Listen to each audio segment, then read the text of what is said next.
Pertama, peristiwanya kan sudah berlangsung lebih kurang 5 tahun yang lalu. Pertama, yang kedua, setelah peristiwa itu memukul perasaan batinnya Pak Santo sehingga beliau juga akhirnya jatuh sakit sehingga tidak persis lagi mengingat peristiwanya.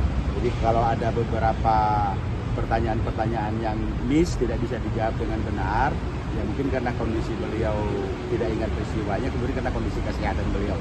Tetapi pada intinya, sederhana pertanyaan hakim tadi, apa sih yang menjadi keberatan?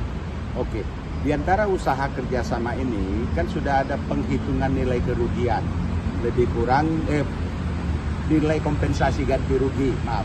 Nah, ganti rugi yang harus didapatkan Pak Santo itu kan lebih kurang 21 miliar. Nah, seandainya itu dibayarkan, ya mungkin masalahnya sudah selesai. Jalanlah Puskopat dengan jalannya, ya Pak Santo kembali dengan penggantian kerugiannya. Tetapi kenyataannya penggantian kerugian belum dibayarkan, berarti kan usaha masih tetap lanjut nih. Nah, pada saat usaha masih tetap berjalan, tiba-tiba di stop.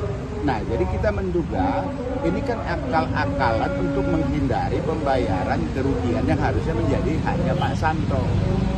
Oleh karenanya, tata cara pemberhentiannya juga dipersoalkan. Ya harusnya, sebagaimana dijelaskan Pak Santo Sumono tadi, aturan duduk bersamalah. Pak, bagaimana nih penggantian kerugian Bapak belum bisa dibayar secara tunai misalnya. Boleh nggak kami ngangsur? Misalnya kan seperti itu. Ini kan tidak. Langsung di stop, diusir, tidak boleh beraktivitas. Bahkan bukan hanya Pak Santo, usaha yang dibentuk bersama ini juga sudah diusir, yaitu PT Polikartika Sejahtera. Oleh karenanya yang menjadi titik tolak keberatan Pak Santo tadi di persidangan adalah pengakhiran hubungan kerjasama secara sepihak. Kedua, pengakhiran hubungan kerjasama tersebut dilakukan dengan upaya paksa, dengan pergerakan adanya pasukan. Sebagaimana pertanyaan pengacara tadi dari pihak terdakwa, apakah Puskopat punya pasukan?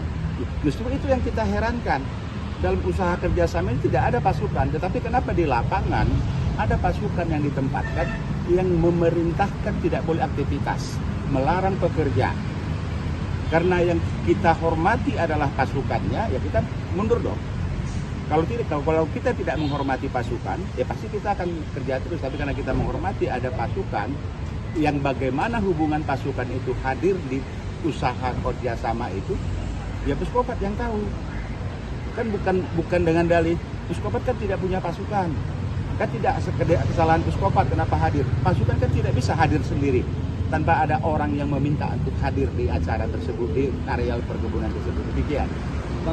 Si terdakwa ini waktu itu menjabat sebagai apa, Pak? Pada saat itu terdakwa menjabat sebagai Ketua Pusat Koperasi Kartika. Nah, sebenarnya kan ini sudah dicoba dijajaki tentang tata cara penyelesaian ganti kerugian yang harus dibayarkan ke Pak Santo Sumono. Tetapi ketika beliau telah menjabat sebagai Ketua Puskopat, beliau tidak mau tahu dengan itu gitu loh. Ya beliau langsung mengakhiri hubungan itu dengan langsung mengambil alih lahan.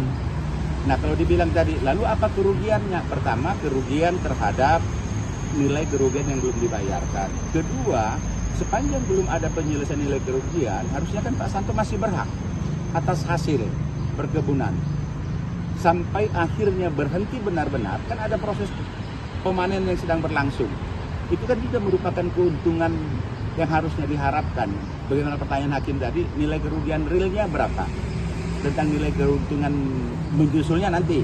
Jadi ada kerugian real yang dihitung berdasarkan hasil penghitungan lembaga penilai. Kemudian ada kerugian atas keuntungan yang diharapkan yang belum dibayarkan. Harusnya kan itu ada sekitar 3-4 tahun lagi sampai ya dari 2020 sampai